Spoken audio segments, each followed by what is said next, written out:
Hello everyone, and welcome to this review for Star Trek Discovery Episode 14, The War Without, The War Within. So, a lot of this episode is revolving around dealing with the consequence of the Discovery returning to the Prime Universe from the Mirror Universe.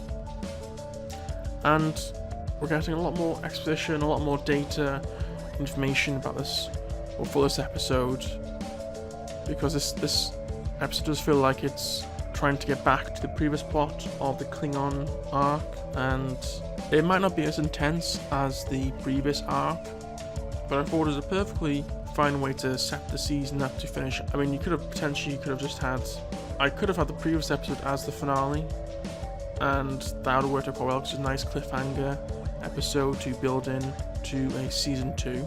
But I'm quite interested to see how they essentially get back and essentially stop the Klingons, or at least turn the tide, because once they made it back, they see that the Klingons are basically taken over, or at least on the very close way to defeating the Federation.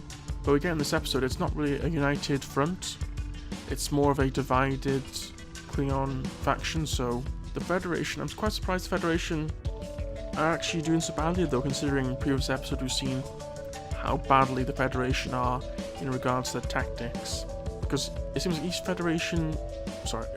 Klingon faction has a different way of attacking. Now, since it's rather than just being one force, it's 24 forces, I'd have thought the Federation could have systematically eliminated faction by faction and made it a more effective battle strategy. Like I said before, the Federation are seemingly incompetent when it comes to actually any sort of tactics. And so later on they say, oh, Starfleet tactics aren't working, and they want to try and use the advice from the Mirror Philippa to actually try and win the war. And Philippa's intel is quite useful, though obviously she's trying to corrupt the Federation in her own way, as it's on its back, which I thought was quite good. It's quite nice to see, like, the evil captain, how that's going to work out. We actually get back to the Tyler part as well, and I thought that perhaps Vok would still be there, but it seems quite apparent that Vok is really gone, and Tyler is just stuck with the memories of Vok.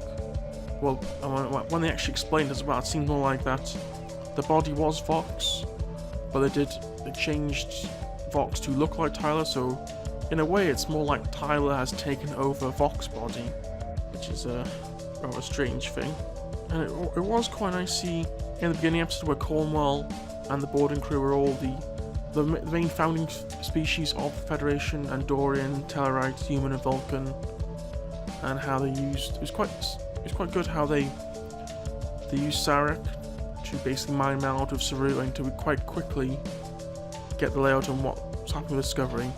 So I'm sure there was something about duplicates, but they seemed to pass over that quite quickly, which was kind of surprised, really. It was also a pity to learn that the Mirror Discovery was actually destroyed, rather than us seeing what happened to it. So it would have been quite useful. It would have been quite interesting to see what happened to that previous Discovery, them interacting with mirror versions of themselves. But I suppose that doesn't matter, really. Just a little niggle that I was interested in seeing. But yeah, still a pretty enjoyable episode. No, a bit slower, not quite as good as the Mirror arc, but still a pretty good episode. So I'm looking forward to see the finale when they make their assault on the Klingon home world. We'll be having the full recap out tomorrow with me and Jacob, so please subscribe, and we'll see you soon. Goodbye.